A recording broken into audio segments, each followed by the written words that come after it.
내 커피숍 하는 친구가 있어. 이 친구가 해준 얘기예요. 무슨 얘기냐면은 1시에 자기 커피숍에 60 먹은 아줌마 10명이 들어오더래요. 그래갖고 야, 커피 한 잔이 6,000원, 7,000원이니까 한 7만원 버나 보다. 근데 아줌마들이 딱 들어와서 한다는 소리가 우리가 지금 대모임을 해갖고 밥을 많이 먹어갖고 패가 불러서 3잔만 시키겠다고. 3잔만 시키겠다고. 3잔만 시키더래요. 10명이 상 3개 딱 차려 해갖고. 그랬더니 요즘 리필이 다 되잖아요. 한참 먹더니 또 있더니 와서 리필 해달라고 그러더래. 리필. 또 그 큰 컵에다 리필을 다 해준 거야. 그랬더니 다시 오더니 그러더래요. 이거 우리 귀양 리필 해준 거 우리 나눠 먹게 잔 좀 더 달라고. 그래갖고 1시부터 3시까지 10명이 3잔 시켜서 온갖 수다 그냥 다 박장대소 하고 막 깔깔거리면서 3잔 값을 내고 나가더래요. 너무 가슴이 아프더래요. 왜냐하면은 전기세도 있고 자리세도 있고 월세도 내야 되는데 저 아줌마들 10명이 들어와서 3잔만 시켜서 먹고 나가 얼마나 가슴이 아픈지 몰라요. 늙으려면 어떻게 늙어? 곱게 늙어. 늙으려면 곱게 늙어야 돼.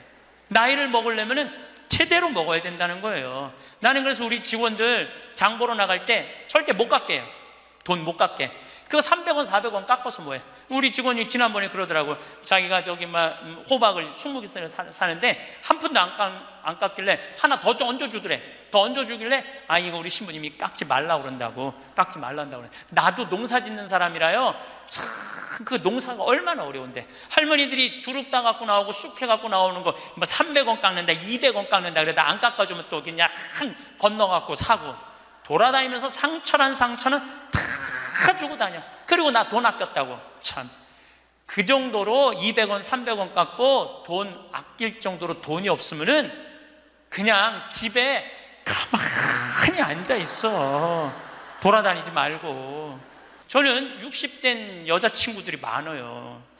진짜로. 근데 60된 분들하고 이렇게 대하면 참 편안해요. 30대 40대 이 여자들은 불편해. 뭐 불편해. 근데 60만 되면은 아주 편안해. 그리고 60이라고 얼굴이 못생긴 것도 아니야. 이뻐 다. 60은 내가 보기에는 아름답기 시작한 나이에요. 아름다운 모습으로 나이를 들어가는 것. 누가 뭐라 그래도 받아들이고 포용할 수 있는 따뜻한 나이가 저는 60이 아닌가 싶어요. 여기 우리 할아버지들 많이 와서 앉아 계신데 여러분들 오늘 강의 다 까먹어도 좋아. 정말로 다 까먹어. 이것만 안 까먹으면 돼요. 여러분들은 무슨 일이 있어도 할머니보다 하루 먼저 죽어야 돼. 무슨 일이 있어도 누구보다 먼저 죽어? 할머니보다. 할머니 죽으려고 그러면 너 죽지 마. 나 죽기 전에 죽지 마. 그리고 먼저 죽어야 돼요. 그러니까 여기 효자 열보다요 악처 하나가 낫다니까요. 효자가 하루 종일 같이 있어줘요? 같이 잠자줘요? 못하는 거예요. 악처가 같이 밥 먹어주고 같이 있는 거예요. 그러니까 여기 오늘 할아버지들은 제발 할머니들 가슴 아픈 일 하지 마세요. 그냥 마누라가 시키는 대로 하고 사세요. 머리 깎으라 그러면 가서 머리 깎고, 목욕하라면 목욕하고, 내복 추우니까 내복 입으라면 내복 입고, 내복 벗으라면 벗고, 시키는 대로 하고 사세요. 시키는 대로. 근데 이 할머니가 1년 전에 돌아가신 거예요. 어떤 금술 좋은 할머니하고 할아버지하고 한 집에 살았어요. 근데 그날 오후 따라 할머니하고 할아버지하고 목욕을 깨끗하게 했어, 둘이서. 그리고 저녁을 맛있게 차려 먹었어. 그리고 저녁에 침대에 누웠는데 할머니가 옛날 생각이 나는 거야. 할아버지를 툭툭 치면서 여보 영감, 이렇게 깨끗이 씻고 맛있게 먹고 이렇게 침대에 누우니까 우리 신혼 생각난다. 당신 생각나? 신혼 때 당신 이렇게 냉랭하지 않았어. 당신 신혼 때 잘 때 내 손 꼭 잡아주던 거 생각나 안 나? 딱 그런 거예요. 할아버지 가만히 생각해보니까 손을 잡아줘야 될 것 같은 거야. 그래서 할머니 손을 싹 잡았어요. 그랬더니 할머니가 여보 영감, 당신이 내 손 잡아주니까 너무 행복하다. 근데 당신 생각나? 당신 신혼 때 이렇게 내 손 잡는 걸로 끝내지 않았어. 당신 잘 때마다 꼭 내버려 뽀뽀해 주던 거 생각나 안 나? 딱 그런 거예요. 생각해 보니까 뽀뽀도 해줘야 될 것 같은 거야. 그래서 할아버지가 할머니 손을 쫙 잡은 상태에서 고개를 돌려서 뽀뽀를 쭉 해줬어요. 근데 할머니가 너무 여보 영감, 당신이 내버려 뽀뽀해 주니까 나 새댁된 기분이야. 너무 행복하다. 여보 영감 너무 고마워. 근데 여보 영감, 당신 생각나? 당신 신혼 때 내버려 뽀뽀하는 걸로 끝내지 않았어. 당신 그 이로 내기 잘근잘근 애무해 주던 거 생각나 안 나? 딱 그런 거예요. 그랬더니 그때서 할아버지가 얼굴이 울그락불그락 하면서 확 이불을 내던지고 나가버린 거예요. 그래갖고 할머니가 여보 영감 어디가? 문 열고 나가는 할아버지한테. 그랬더니 할아버지가 딱 문지방에 서서 할머니를 딱 째려보고 이렇게 말을 했어요. 기다려, 이빨 갖고 올 테니까. 딱 그랬다는 거 아니에요.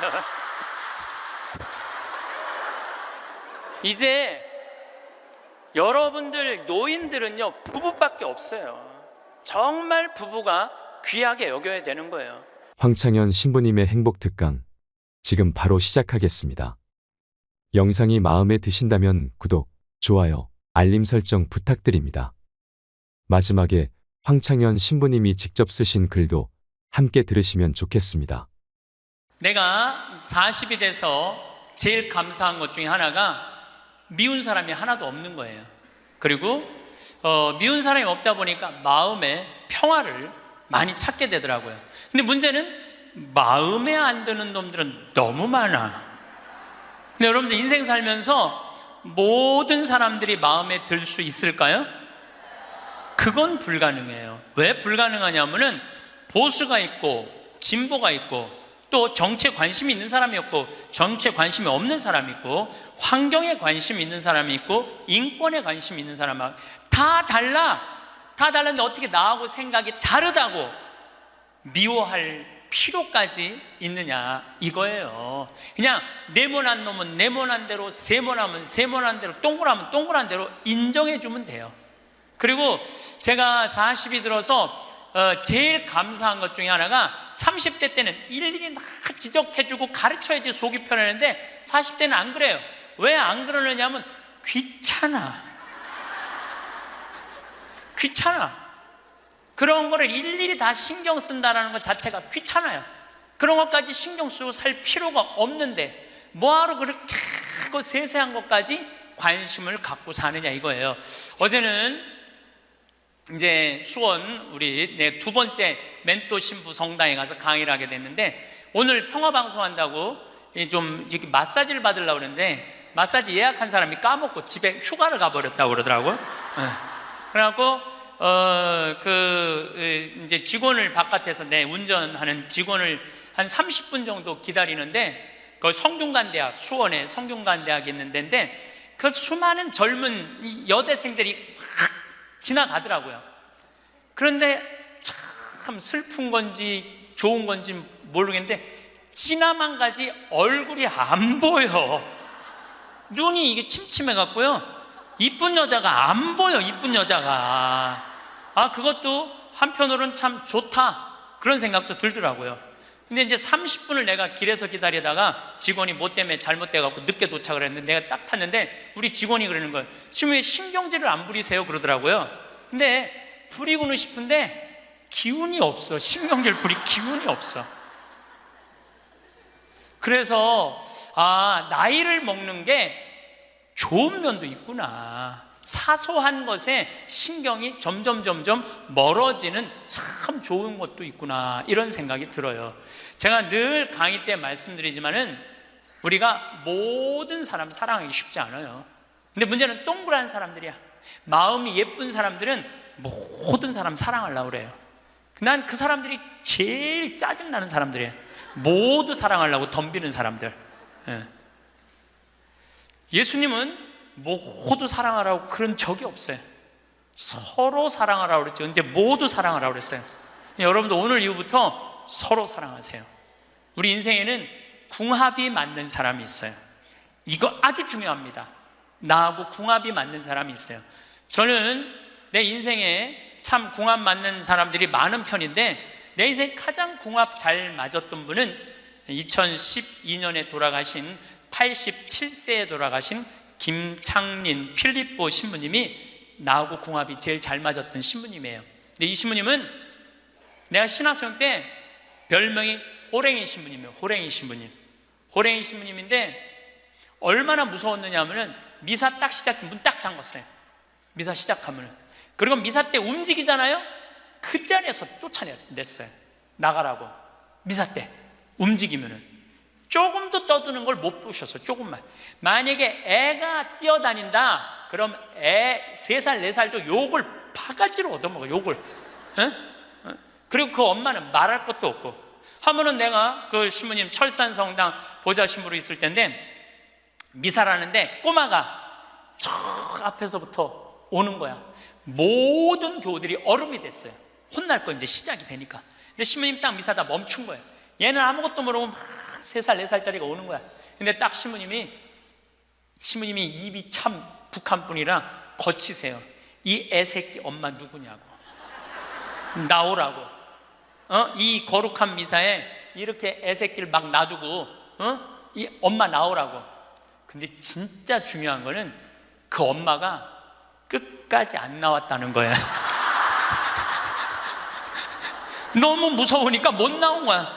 그래서 누가 데리고 나갔느냐면 미사 봉사자가 데리고 나간 거예요. 그래서 그 엄마 1년 동안 뭐라고 그랬냐면 저거 엄마이길 포기한 인간이라고. 저게 엄마냐고. 그만큼 무서웠어요. 이 신부님은 참 원칙적인 분이세요. 신앙에 애누리가 없는 분이에요. 그리고 내가 보좌 신부 때 이렇게 보면은 판공성사 이제 한참 하잖아요. 그럼 우리 그때는 신자가 14,000명이었어. 그러면은 고해 성사를 주면은 신부님 고해 들어가면 혼이 나니까 신부님 고해소는 안 들어가는 거예요. 그 내 고해만 나가보면 막 신부님 없어. 그 신부님 기다리다가 딱 나와갖고 이리 와 소리를 질러요. 그럼 저 끝에 있는 사람들이 어쩔 수 없이 가. 신부님 고해소들은 다시 이쪽에 와서 붙는 거야. 내 쪽에 와서. 그래서 내가 하루에 500명씩 성사를 준 적이 있어요. 하루에 500명씩. 그러니까 그렇게 성사를 많이 줘갖고 나중에는 어떤 보좌 신부 때 어떤 병에 걸렸는지 하도 이걸 많이 하다가 이제 한 번은 문을 열고 고해를 듣는데 대답이 없는 거야. 그래서 왜 고해를 안 하냐고 눈을 떠봤더니 내 침대에서 옆에 창문을 열고 이러고 있더라고요. 창문을 열고. 그렇게 무서운 신부님이었는데 참 편안했어요. 그래서 신부님 내가 평창의 성 필립보 신부님 본명이 필립보예요. 김창림 필립보. 신부님 나 생태마을 꾸미고 싶다고. 네가 한다면 내가 도와줄게. 그래갖고 신부님이 30억 평생 북한에서 넘어가고 학비 고생을 많이 하고 신학생들 장학금 한다고 신부님 모아둔 거 30억을 내놓으신 거예요. 근데 신부님이 이제 은퇴를 하셨어요. 마지막 11년 동안 내가 모시고 살았어요. 근데 한 번도 서로 큰 소리 얼굴 붉힌 적이 없어요. 그렇게 무서운 신부님인데 한 번도 얼굴을 붉힌 적이 없어요. 신부님하고 뭐 에피소드가 너무 많은데 신부님이 당신 성구가 서로 사랑하라야 내 성구 액자 너한테 줬는데 어디 있느냐고 2년을 괴롭히더라고요. 2년을. 나는 그런 거 본 적 없다. 이놈 새끼 내가 너한테 성구 줬는데 네가 내 걸 우습게 한다고 욕을 먹었는데 나중에 알고 보니까 신부님 그 철산성당 사무실에 있었던 거야. 근데 내가 그것 때문에 황당한 게 아니야. 서로 사랑하라는 성구를 내가 찾아서 우리 지금 생태마을에 걸어놨는데 참 기가 막혀요. 서로 사랑하라 그러는데 이렇게 그 뒤에 배경 그림이 뭔지 아세요? 호랑이 2마리가 서로 끌어안고 있는 거야. 한번 생태마을에 오시면 한번 보세요. 하여튼 호랑이. 그런데도 신부님하고 마지막까지 정말로 아버지 아들같이 잘 지냈어요. 근데 이제 신부님이 2월 15일 날 입원하셨는데 뭐 이제 한 3개월 보름 정도 했는데 월요일 날 돌아가실 것 같아요. 우리 주교님들 다 모이고 교구청 신부들 다 모여갖고 돌아가신다고 그러는데 신부님이 안 돌아가시는 거야. 밤 12시가 돼도. 그러니까 뭐 주교님 뭐 황신부 있을 거지? 우리 각계 뭐 교구청의 신부들 우리 각계 다 가고 나만 돌아가시는 언제 돌아가시나 보는데 새벽 3시까지도 안 돌아가시네? 나는 다음날 강의 있는데 라고 신부님이 하여튼 나 지금 바빠서 간다고 가는데 이틀 지났는데 느낌이 이상해. 그래서 부관장 신부한테 네가 나머지 다 해라. 나 아무래도 신부님 돌아가실 것 같다. 그래서 이제 수원 빈센트 병원에 왔어요. 딱 왔는데 신부님이 이틀 동안 혼수 상태에 계시더라고. 그래서 내가 신부님 귀에다가 이렇게 말했어요. 신부님 이제 가셔라. 신부님 힘든데 신부님도 가셔야지. 신부님도 편안하고 나도 힘들어 죽겠다 왔다 갔다 그랬는데 신부님이 눈을 딱 뜨는 거예요. 얼마나 놀랬는지 몰라요. 죽으라고 그러는데 눈 뜨니까 얼마나 내가 놀래. 그랬더니 그 신부님 모시는 자매가 그러더라고요. 부부가 아유 저거 보라고 이틀 동안 그렇게 많은 신부님들이, 그렇게 많은 그 은인들이, 지인들이 와서 신부님 눈 뜨라고 그래도 눈 한 번 안 뜨더니 저 사랑하는 신부가 왔고 신부님 이제 가시라고 그러니까 눈 뜨는 거 보라고. 신부님 매일 저를 위한 미사를 하셨거든요. 매일매일. 그래서 내가 이제 신부님한테 그랬죠. 신부님 평생에 내 바람막이 대주시고 나 행복하게 해줘서 너무너무 감사하다고. 나는 사제 생활은 정말로 반은 신부님 때문에 행복하게 살았다고. 여기 이제 내가 그날 다 오라고 그랬거든요. 신부님 지인들 다 눈 한번 마주치라고. 신부님 눈 다 마주치시더라고요. 그러더니 나하고 딱 눈을 마주치시면서 돌아가시더라고요. 그래서 신부님이 내 품에서 돌아가셨어. 그러니까 신부님은 나하고 궁합이 맞은 거죠. 그래서 난 그분하고 평생 참 행복하게 살았어요. 여러분들도 마찬가지예요. 여러분들하고 궁합이 맞는 사람이 있어. 근데 이 동그란 사람 얘기, 이제 뭐 내가 옛날에 화가 나십니까에도 말씀드렸지만, 동그란 사람들은 뭐가 있냐면 예수님 사랑하는 마음이 이쁘니까 남 상처 주는 걸 못해. 왜냐하면 예수님한테 미안하니까 남 상처 주는 걸 못하는 거야. 동그란 사람이 대림절 맞이하고 예수님 성탄 맞이하고 빠마를 탁 했는데 삐죽한 놈이 와서 한마디 해요. 빠마를 왜 그렇게 했어? 얼굴이 떡판 같잖아. 그러면 동그란 사람은요 가슴에서 피가 떨어져요. 안 그래도 얼굴 둥글럽적해갖고 스트레스 받는데 떡판이라고 그러면 얼마나 상처를 입어요. 그런데도 동그란 사람은 그 삐죽한 사람한테 싫은 소리 못해요. 기껏 텐대는 소리가 그러게 이번에 하다가 보니까 이렇게 나왔네. 다음에 내가 잘할게. 뭘 잘못했다고 다음에 잘한대. 그리고 어디 가서 우느냐면 성당 가서 운다니까요. 여기 있는 분들 많아. 그런 분들, 동그란 분들 많아. 맨날 울면서 상처 입고. 그래서 동그란 사람들 보면 여기에 구멍이 뽕뽕뽕뽕 나인 사람 많아요. 보면은. 그래서 동그란 사람들이랑 상담을 해보면은요 정말로 겉보기는 예쁜데 상처는 다 받은 사람 많아. 그러니까 동그란 사람은 삐죽한 놈 만나면 안 돼요. 삐죽한 놈은 누구 만나게 해주면 되냐면 별난 놈 만나게. 별난. 찔러도 안 찔리는. 파마를 왜 그렇게 해서 얼굴 떡판 같잖아. 그럼 별난 사람은 뭐라고 그러느냐면은 너나 잘하고 다녀. 너나 남 챙겨내지 말고. 그럼 이 사람 상처 안 입어요. 상처 안 입는데 동그란 사람들이 상처를 입는다니까. 그래서 여러분들은 지금 50, 60 되신 분들, 여러분들 앞으로도 50년, 60년 인생 더 살아야 돼요. 미운 사람이랑 뭐하러 힘들게 가요? 내가 마음에 드는 사람, 좋은 사람이랑 가셔야죠. 그래서 오늘 이후부터 아까도 제가 멘토 얘기했지만은 우리가 멘토를 잘 만나야 돼. 그래서 저는 막 보면은 성격 까칠한 사람들 가능한 한 안 만나요. 연락도 안 하고. 내가 좋은 사람들은 난 연락 많이 해요. 전화도 많이 하고 밥도 자주 먹고 참 좋은 것 같아. 우리 나한테 생태마을 꿈이라고 100억 주고 잠비아에 100억 준 우리 83살 된 우리 은인한, 저는 한 달에 한 번 전화해서 꼭 같이 밥 먹어요. 우리 어머니 아버지도 한 달에 한 번 꼭 같이 밥 먹고. 내가 좋은 사람만 난 전화해서 밥 먹어. 굳이 삐죽한 애 전화해갖고 내가 예수 그리스도의 이름으로 저 사람을 사랑하고야 말리라. 난 안 그런다 이거야. 그래서 40 부록이 되면서 유혹도 흔들림도 의심도 별로 없어진 것에 대해서 너무너무 감사하다는 거죠. 50이 지천명이야. 50이 지천명. 50이 되면은 뭐 해야 되느냐면 하늘의 뜻을 아는 나이야. 49까지는 세상에 관심이 많았다면 50부터는 어디에 관심이 많아야 돼? 하늘나라에 관심이 많아야 돼. 여러분들은 49까지는 세상에 속해서 살았어. 세상 일을 많이 하고 살았어요. 그럼 50부터는 이제 내가 이제 어디 갈 거야? 하늘나라 갈 거 아니야 이제? 이제는 갈 날이 점점 다가오잖아요. 그러면 하느님의 뜻을 알라고 해야 되지 않아요? 하느님의 뜻을. 제가 미사 기도문 중에 너무 좋아하는 기도문이 있어요.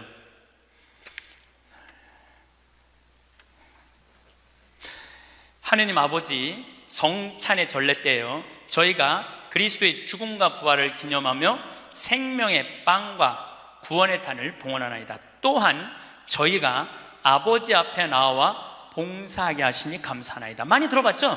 또한 저희가 아버지 앞에 나와 봉사하게 하시니 감사하나이다. 저는 반장, 부반장, 줄반장도 해봤던 적이 없어요.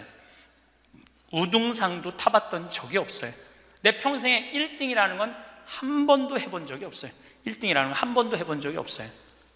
그런데 나같이 부족한 인간이 오늘도 이제 미사 같이 봉헌하겠지만은 이 많은 교우들한테 기도를 바쳐 올릴, 또한 아버지 앞에 나와 이 많은 교우들을 위해서 미사 드리게 해주는, 또한 아버지 앞에 나와 봉사하게 해주시니 감사나이다. 난 너무너무 영광스러운 거야. 아버지 일을 하는 것에 대해서 너무 감사하는 거야. 30대 때는 하느님의 이름을 빌려서 내 일을 했어요. 30대 때는 어땠냐, 뭐가 진행이 안 되면 성질을 있는 대로 부렸어요. 30대 때는. 근데 요즘은 막 일이 진행이 안 되잖아요. 그럼 딱 내려놔요. 그리고 이렇게 말합니다. 당신이 원하는 게 아니네. 그거 딱 내려놔요. 당신이 원하는 일이면, 하느님 당신이 원하는 일이면 되겠지. 제가 작년에 잠비아에 가갖고 간호대학 수도된 걸 보고 저 사는 맛 사는 멋 삶겨 한끼 책 파는 거 2억 인세 내놨다고 그랬잖아요. 그래갖고 교우들한테 1,000만 원씩 30명만 도와달라고 그랬잖아요. 그런데 2월 달에 방송에 나갔는데 4월 마지막 주에 2억 8천이 모인 거야. 2달 만에 2억 8천이. 내가 한번 모금도 나간 적이 없는데 다 전화해서 마지막 토요일에 내가 하느님한테 이렇게 기도했어요. 하느님, 왜 2천만 원이 비냐고. 진짜 그렇게 기도했어요. 진짜. 아니 내가 2억을 내놨으면 당신 3억 내놔야 될 거 아니냐고 그렇게 기도를 했는데, 그날 저녁에 종교도 다른 할머니가 나한테 전화했어요. 신부님, 당신이 기도를 하는 중에 내가 돈이 필요할 것 같아갖고 2천만 원 보냈다는 거예요. 2천만 원. 나는 기쁘지 않았어요. 기쁘지 않았어. 왜 기쁘지 않았냐면 너무 놀랐어요. 하느님이 다 듣고, 하느님 왜 2천만 원이 비냐고 그랬더니 그 저녁에 2천만 원을 채워주셨으니, 여러분들 기쁠 것 같아요? 무서울 것 같아요? 무섭죠. 와. 그래서 예수님이 너희들 많은 말 하지 말아라. 아버지가 너희가 필요한 것을 다 알고 계신다. 그래서 내가 기도를 안 한다니까요. 내가 기도를 안 해요. 내가 잠비아에 농업대학 세울까? 그랬더니 100억 갖다 줬잖아요. 그래갖고 농업대학 부지가 필요한데 그랬더니 1,000만 평 대통령이 줬잖아요. 어떻게 기도를 해? 생각만 해도 하느님이 이렇게 쏟아주는데 기도까지 해주면 나는 죽어. 이거 기도까지. 근데 나는 어떤 믿음이 있느냐면 지천명, 하늘의 뜻을 알아요. 하느님이 원하는 일이면 된다. 예. 그리고 이제 잠비아에 제가 이제 4년을 다니면서 돈도 많이 이제 그 신학교 잠비아를 쭉 다녔는데 내가 너무너무 놀란 거는 잠비아의 신자가 500만 명이에요. 그리고 내가 다니고 있는 은돌라 교구는 신자가 100만 명이야. 100만 명. 근데 신학교가 없는 거야. 잠비아 신학생은 지금 480명이 있대요. 근데 기숙사가 없는 거야. 1, 2학년이 철학과 이렇게 다니고 이상하게 하여튼 신학 과정이 있더라고. 그래서 은돌라 교구의 반달 주교님께서 나한테 요청이 왔어요. 우리 여기 잠비아에 신학교를 좀 줘달라고. 근데 그 신학교 짓는 거 어렵잖아. 땅 이미 1,000만 평 있고 10억이면 신학교 짓거든요. 10억이면 벌써 100억 기증 받았고, 나는 농업대학만 할 생각을 했지 그 신학교 줘줄 생각을 안 했거든요. 근데 생각해보니까 이거 신학교 짓는 거 이게 정말로 의미 있는 일이구나. 이게 누구의 뜻이냐? 1,000명이라는 거야. 하느님의 뜻이구나. 그래서 요즘 이제 신학교를 이제 설계를 다 끝냈어요. 신학교 설계도 다 끝났어. 그래갖고 짓는데 이제 반달 주교님이 지난 9월달, 10월달에 한국에 들어오셨어요. 근데 또 마침 우리 수원교구의 이용훈 주교님께서 그러면은 저도 그렇죠. 우리 수원교구 주교님 이름으로 책임지고 끝까지 져주기로 두 주교님께서 사인을 딱 했어. 내가 그걸 보면서 그래, 하느님이 이렇게 역사하시는구나, 그런 걸 느끼면서 내 일을 하는 게 아니라 이제 누구 일을 해? 하느님의 일을 해. 하느님의 일을 하니까 내가 책임질 필요 있어요, 없어요? 없어. 누가 책임져야 돼? 하느님이 책임져야 돼. 그야말로 내 기도는 배째라야. 줄래면 주고 말래면 말아라. 그런데 잠비아에 이번에 미국 교우들이 20명이 따라왔어요. 그런데 참 그 사연이 기가 막히더라고요. 딸이 수의학과 다니다가 교통사고로 죽은 거야. 보나라는 아이인데 24살인가 6살에. 근데 그 딸 생일날 잠비아에서 보나 샘이라고 샘을 판 거예요. 근데 그분들이 그 주교님을 만나더니 우리도 잠비아에 신학교 주는데 자기네들이 가능한 한 100만 달러 다 모아보겠다는 거예요. 이게 그러니까 내가 그런 일을 저지르는 게 아니라 하느님이 알아서 하는 거야. 나는 뭐만 해? 심부름만 하는 거야. 또한 아버지 앞에 나와 봉사하게 하시니 감사하나이다. 여러분들 여기 50대신 분들, 50 넘으신 분들 아직도 세상 것에 연연하고 매달린다면 언제 1000명 하늘의 뜻을 알 거예요. 이제 이 세상 돌아가는 삼라만상 이치 다 할 나이 아니에요. 50이 되면은. 그렇다면은 내가 이 세상에서 하나라도 더 가지고 끝나는 게 아니고 이 세상에서 하느님 보시기 좋은 일을 하고 가는 게 중요하다는 거예요. 욕심을 버리시면은요, 여러분들 마음 안에 기쁨이 있어. 저는 요즘 미사 때마다 이 여의도 광화문에 그냥 맨날 토요일마다 강의가 있으니까 여기 못 오거든요.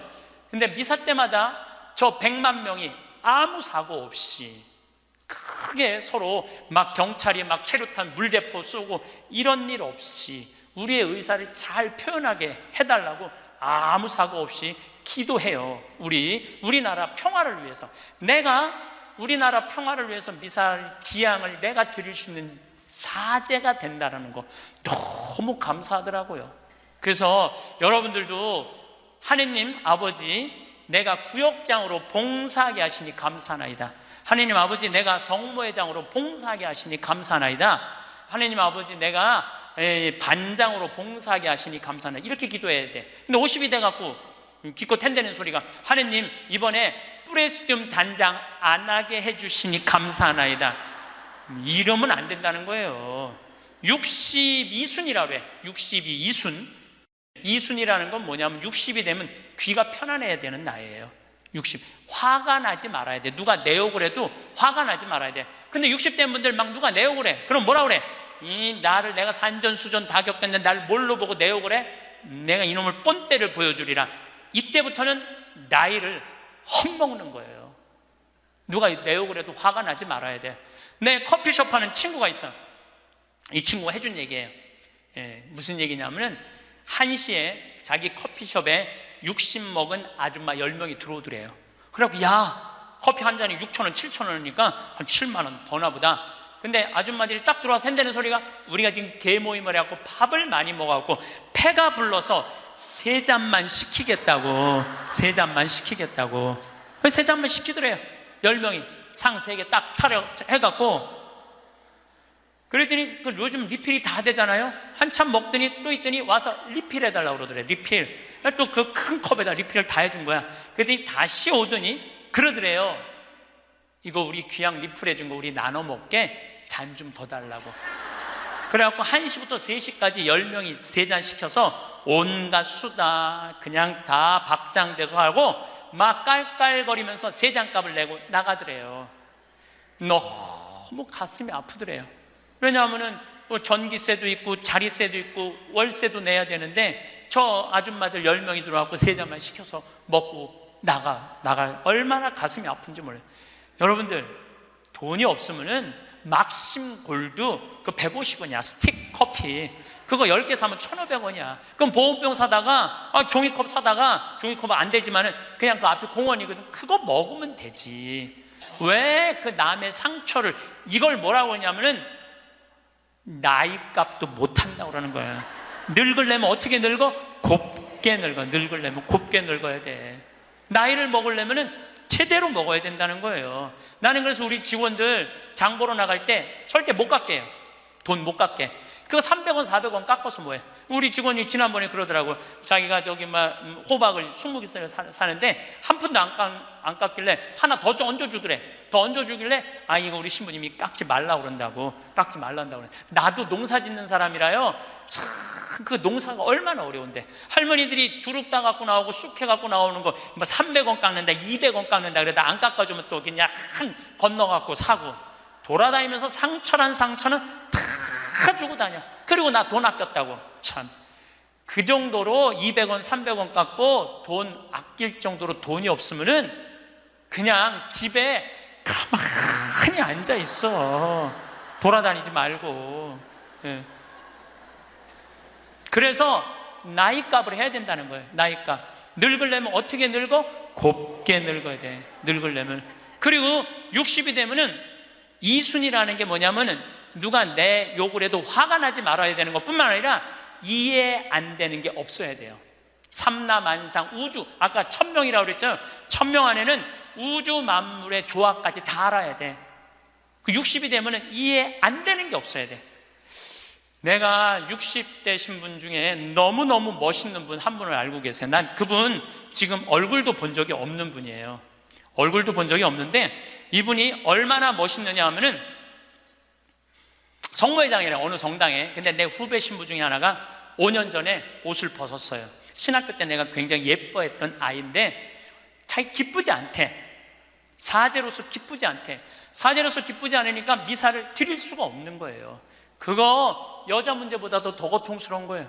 내가 사제로서 기쁘지 않아. 그래서 나는 더 이상 제사를 드릴 수 없다. 그래서 옷을 벗고 나간 거야. 이 신부 혼자 쭉 사는 거죠. 근데 그 본당 신부였을 때 성모회장님이었대. 성모회장님이었는데 이 신부님이 5년 동안 혼자 사는 걸 알고 딸이 36인가 37이래. 딸한테 그랬대요. 너 그 신부님 알지? 알고 있대. 근데 그 신부 옷 벗은 거 알지? 알고 있대. 근데 너 지금 시집도 안 가고 혼자 사니 이렇게 허송 세월 보내지 말고 신부님 외롭고 힘든데 너 신부님한테 시집이나 가서 밥도 해주고 빨래도 해주고 의지가지 하면 어떻겠느냐. 그 성모회장님이 남편도 설득했대. 당신 저 본당 신부님 있을 때 저런 사이 하나 있으면 좋겠다고 그러지 않았느냐고. 저 사이 사모면 되지 않겠느냐고 남편도 설득하고 남편도 좋다고 그랬대. 그래갖고 이번 3월 신부님한테 찾아간 거야. 내 딸 줄 테니까 신부님 혼자 외롭게 살지 말고 내 딸 이제 데리고 같이 살았으면 좋겠다고. 그래서 이번 3월 달에 결혼을 시킨 거야. 60이 되려면 그 정도는 돼야지. 60이 되려면 그 정도는 돼야지. 신부님도 옷 벗고 나가면 내가 저 신부님 더럽다고, 저 신부님 저럴 수 있느냐고, 내가 그렇게 안 봤는데 욕이나 하고 돌이나 던지고, 그건 나이를 헛먹는 거예요. 그 신부는 얼마나 힘들었겠어. 인생 살면서 자기 맞지도 않는 옷 입고 이러지도 못하고 저러지도 못하고 부모님 상처 줄까 봐 옷도 못 벗고 얼마나 힘들겠어. 그 정도 이해는 돼야지. 60이 돼갖고 옷 벗고 나가면 나는 이해가 안 되네. 저 신부님 왜 옷을 벗고 나갔을까. 그래서 60이라는 건요 정말 아름답기 시작한 나이예요. 저는 60된 여자친구들이 많아요. 진짜로. 근데 60된 분들하고 이렇게 대하면 참 편안해요. 30대 40대 이 여자들은 불편해. 불편해. 근데 60만 되면은 아주 편안해. 그리고 60이라고 얼굴이 못생긴 것도 아니야. 이뻐 다. 60은 내가 보기에는 아름답기 시작한 나이에요. 아름다운 모습으로 나이를 들어가는 것. 누가 뭐라 그래도 받아들이고 포용할 수 있는 따뜻한 나이가 저는 60이 아닌가 싶어요. 70이 종심소욕 불육이라고 그래요. 뭐라 그러면 70이면 마음을 따른, 욕구가 일어나는 마음을 따라도 법에 어긋남이 없는 나이야. 그러니까 내가 한 70 넘은 분이 내가 욕심껏 행동을 해도 그게 법에 어긋나지 말아야 돼. 다시 말해서 좀 쉽게 얘기하면 우리 천주교 교우들 알아듣기 쉽게 말하면 70에 내가 하는 행동이 하느님이 하는 행동하고 똑같아야 돼. 70은. 근데 70된 할머니들 막 잔치집에 갔는데 그냥 부친 게 맛있다고 꼬쟁이에 그 집에 부친 게 남든 모자라든 상관하지 않고 꼬쟁이에 싸갖고 막 그게 이제 늙으려면 곱게 늙으려는 거예요. 그러면 안 된다는 거예요. 70. 그 분류구라는 게 뭐냐면 자야, 자. 예. 자가 넘침이 없는 거, 넘침이 없는 거.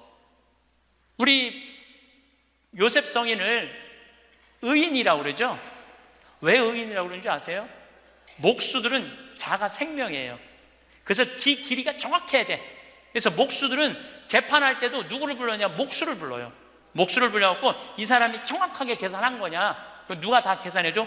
목수들이 계산해줬어. 그 의인이야, 의인. 그러니까 어긋남이 없는 거야, 어긋남이. 70이 되면은. 근데 70이 됐는데도 불구하고 욕심을 부리고. 난 70된 할머니들 싸우는 거 많이 봤어요. 싸우는 거 많이 봤어요. 우리 생태마을에 노인대학이 많이 오거든요. 그리고 우리 이제 항아리가 거의 1000개 정도 돼요. 항아리가 1000개 정도 되는데 항아리는 열어보면 안 돼요. 그러니까 이제 노인 할머니 한 분이, 내가 들은 얘기야. 할머니 한 분이 와갖고 그 문을 이렇게 걸어두거든요. 근데 문을 열고 들어가더래. 그 항아리 있는 대로. 그래서 봉사자가 할머니 거기 들어가시면 안 돼요. 들은 척도 안 하고 들어가더래. 거기를. 그러더니 이제 항아리를 하나하나 보더래. 그래서 할머니 그 항아리 열어보면 안 돼. 들은 척도 안 하고 항아리를 고무 밴드를 벗기더래. 할머니 그 찍어 먹으면 안 돼요. 들은 척도 안 하고 찍어. 그 항아리 하나 200만 원인데 300만 원인데 그거 하나 저기 막 거기에 부대기 생기면 누가 책임질 건데. 예. 그래서 우리가 나이를 먹어가면 먹어갈수록 상식이 가득 차야 돼요. 나이가 먹을수록 어린아이가 돼가는 경우가 참 많아요. 근데 공자님이 73살까지 살다가 죽었어. 무슨 얘기냐면은 천지가 80이 넘게 사는데 70까지만 얘기를 하고 죽은 거야. 공자님이 80은 어떻게 살으라고. 그래서 내가 80을 내가 생각을 해봤어요. 80은 뭐 해야 되는 나이냐면은 생생지심의 나이예요. 생생지심. 생생지심이라는 게 뭐냐면은 생명을 사랑하는 나이야. 80은 생명을 사랑하는 나이. 80까지 살면은 여러분들 감사하지 않아요? 감사하죠? 저는 46세 위암 수술을 하고 매년 가을마다 단풍 구경을 가요. 매년 셋째 주 월요일 날 우리 부관장 출신 신부들하고 단풍 구경을 가는데 너무너무 아름답더라고. 그때 내 기도문이 뭐냐면 하느님 올해도 단풍을 보게 해주셔서 감사합니다. 이렇게 아름다운 단풍을 보게 해주셔서 감사합니다. 근데 80이 된 분들은 단풍을 몇 번을 보는 거야? 80번을 보는 거 아니에요. 얼마나 감사해. 근데 80 먹은 할머니들 뭐 다리도 아프고 허리도 아프고 뭐 귀찮지. 근데 이렇게 말해요. 아, 늙으면 죽어야 돼. 사는 게 귀찮아. 사는 게 재미가 하나도 없어. 내가 인생 살아보니까 믿을 놈 한 놈도 없어. 머리 검은 짐승한테는 잘해주는 게 아니야. 80 먹은 할머니가 이렇게 부정적인 얘기를 하면은요, 이 할머니는 인생을 실패한 할머니예요. 실패한 거 아니에요? 생명을 사랑하는 나이에 오늘도 이렇게 하루를 나한테 선물로 주신 하느님한테 감사하다고. 진달래를 보면 이번에도 한 번 더 이 아름다운 진달래를 보게 해주셔서 감사하다고. 단풍을 보면 이 아름다운 단풍을 한 번 더 보게 해주셔서 감사하다고. 살아있음에 대해서 감사하고.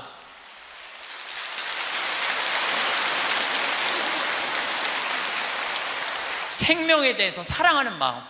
예. 저는 우리 요즘 대리임 때 우리 직원들 마니또를 해요. 작년에 느닷없이 마니또를 하자고 그러더라고요. 그래서 이제 쭉 뽑았어. 우리 직원이 40명인데 나는 이제 60 먹은 형제가 뽑혔어요. 근데 한 달 동안 그 형제만을 위해서 기도한다는 게 좀 그렇더라고요. 왜냐하면 내가 40명의 목자인데, 그래서 내가 매일 한 명씩 이름을 부어서 묵주기도 5단을 해줬어요. 나는 어떤 신념이 있느냐면 하루에 묵주기도 기도 5단 이상 하면 안 된다는 신념이 있어요. 5단도 힘들어 죽겠는데 막 20단 30단 하는 사람들 보면은 놀라워. 뭐 한다고 20단 30단씩이나 해. 하루에 5단 이상 하면 안 된다는 신념이 있어요. 그런데 날짜는 30일인데 직원은 40명이잖아요. 그러니까 5단은 무조건 선물로 줘야 될 거 아니야. 하루에 10단을 하게 되더라고요. 그런데 하루가 너무 충만한 거야. 막 10단을 하니까 더 충만한 거야. 이거 봐라. 이 남을 위해서 기도하는 게 참 좋으네. 너무 좋더라고, 기도하는 게. 1월 달에 딱 태어났는데 우리 어머니 아버지 막내 세연이라고 이제 증손녀가 태어났는데 23명이야. 매일 한 명씩 묵주기도 5단을 했어요.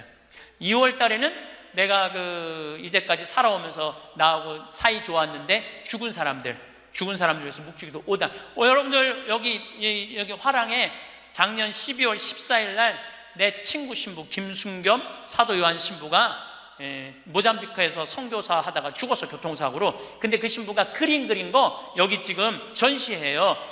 난 그렇게 그림 잘 그리는지 몰랐어. 지금 아까 내려왔다 왔는데 너무 그림 잘 그리더라고. 우리 순겸이 신부, 성모님이 너무 사랑하지만 천당 가게 해달라 그러고, 또 안토니오 신부, 여러 신부들, 또 내가 글라라, 여러 하여튼 죽은 사람들 한 달 동안 기도해 주니까 기분이 내가 너무 좋더라고. 그래서 올해 3월 달부터는 이제까지 어려서부터 지금까지 나한테 잘해줬던 사람 위해서 묵주기도를 맨날 해요. 그러나 한 메시지 보내요. 내가 너 위해서 오늘 묵주기도 했다고. 알아야 될 거 아니야. 내가 그렇게 힘들게 묵주기도 5단 했는데 알아야 될 거 아니야. 근데 다 못했어요. 신부님 미운 사람 없어요? 여러분들, 내 가슴이 얼마나 넓다고 미운 놈까지 다 고이 간직해야 돼? 그렇지 않아요? 여러분들, 미운 사람 꼭 가슴에 간직해야 돼요? 미운 사람 빨리 빼버리세요. 그리고 어떤 사람만 간직하면 돼? 좋은 사람, 소중한 사람만 하면은 그러게도 우리 인생은 벅차요. 내가 6.25 전쟁 똥구멍이 찢어지게 가난할 때 그때 내 돈 떼어먹고 도망간 놈, 내 상처 준 놈 그냥 기억할 필요가 뭐가 있냐 이거예요. 80이 돼서 이제까지 큰 사고 없이 6.25 넘어오고 그 힘든 거 다 넘어와서 지금 살면은 오늘 하루 밥 세끼 먹으면 감사하면 돼요. 그래서 80 되신 분들은 입에서 뭐가 나와야 돼? 감사가 나와야 돼. 제가 자신 껴안기라는 주제로 이야기를 이제까지 했습니다. 여러분들, 나 자신을 껴안을 줄 알아야지, 잘 살아요. 잘 살아야지 잘 죽을 수가 있어요. 그래서 15에 지우학하고, 30에 립하고, 40에 부록하고, 50에 지천명하고, 60에 이순하고, 70에 불유구하고, 80에 생생지심의 단계에 내가 갔는가? 이걸 물어보자는 거예요. 나는 지금 어떤 단계인가? 나는 뜻도 안 세운 거 아닌가? 뜻도 안 세우고 공부도 안 하고 또 내가 섰다면은 어떻게 살아가야 될 것인가? 쓴 사람으로서. 그 나는 정말로 욕심 없이 유혹받지 않고 악의 유혹을 받지 않고 정직하게 살아가는, 주님 보시기에 좋게 살아갔는가? 그리고 하늘의 뜻은 내가 알고 있는가? 하늘의 뜻은. 그리고 마음이 평화롭게 이순하고 있는가? 내가 하는 행동이 하느님이 하는 행동하고 똑같은가? 그리고 생명을 사랑하는 나인가? 그걸 알아야 돼. 그러면은 그런 정도의 사람이 되려고 그러면 공부해야 돼. 신부님, 저는요 신학교 공부했죠, 환경공학 공부했죠, 그 다음에 글 공부했어요. 그래서 저는 한국문인 회원이고 국제 팬클럽 회원이에요. 물론 우리 가톨릭 문인 회원이에요. 그래서 글 쓰는 공부 많이 했어요. 제가 잘났다는 게 아니고 끊임없이 공부하는 걸 게을리하면 안 돼요. 저는 요즘 무슨 공부를 하느냐면 성서 공부를 하고 있어요. 안병철 신부님 사도행전 강의 참 열심히 들어요. 최승종 신부님 강의 참 좋아요. 끊임없이 들어요. 요즘 사도 바울에 대해서 공부 많이 해요. 정말로 재밌더라고요. 사도 바오로 보통뿐이 아니야. 사도 바오로가 예수님이 30년에 돌아가셨는데 사도 바오로는 35살에 개종을 해요. 5년 동안 천주교 신자를 얼마나 많이 박해했는지 몰라. 5년 동안 집집마다 다니면서 잡아 감옥에다 가뒀어요. 집집마다. 스테파노 죽일 때 옷 들고 있었고, 그리고 다마스커스로 가다가 이 말에서 떨어지죠. 예수님이 사울아 사울아 왜 나를 박해하느냐. 그리고 35년서부터 45년까지 10년 동안 돌을 닦아요. 돌을. 그리고 바오로 사도는 안티오키아 교회를 바르나바 사도하고 세우면서 46년부터 1차 선교, 2차 선교, 3차 선교, 4차 마지막 로마까지 가는, 그래갖고 64년에 죽어요. 그러니까 거의 60살 정도, 30년 동안 하느님 일을 하다가 죽어. 33년 정확하게 33년. 내가 신학교 때 이런 거 몰랐어요. 요즘 공부하면서 알아. 공부하면서 너무 재밌더라고. 신부님은 팔자가 좋아갖고 대학 다니고 싶으면 대학 다니고, 대학원 다니고 싶으면 대학 다니고, 그 다음에 무슨 교수한테 글 배우고 싶으면 글 배우고. 신부님 팔자가 좋죠. 여러분들, 내가 팔자가 좋은 게 아니에요. 여러분들도 얼마든지 배울 수가 있어. 내가 지금 왜 이 핸드폰을 들고 왔다 갔다 하느냐면은 여기에 대학이 들어있어요. 여기에. 여기 유튜브를 통해서 모든 교수들 강의를 다 들을 수 있어요. 주옥 같은 강의가 다 들어있어요. 역사를 배우고 싶으면 역사를 치면 나오고, 철학을 배우고 싶으면 철학을 나오고, 성서를 치면 성서가 나오고, 그냥 너무너무 많아. 여기 휴대폰에 이거 맨날 메시지하고 전화 받는 걸로 하지 말고, 신부님 이거 어떻게 찾아요? 손자들한테 해달라고 그래. 손자들한테 이렇게 얘기하세요. 그게 손자들 교육이에요. 얘야, 나 소크라테스 변론이라는 거 듣고 싶은데, 변론이라는 걸 듣고 싶은데 이거 좀 내가 누르면 바로 나오게 해줘라. 그럼 걔 그거 찾아서 걔도 공부해.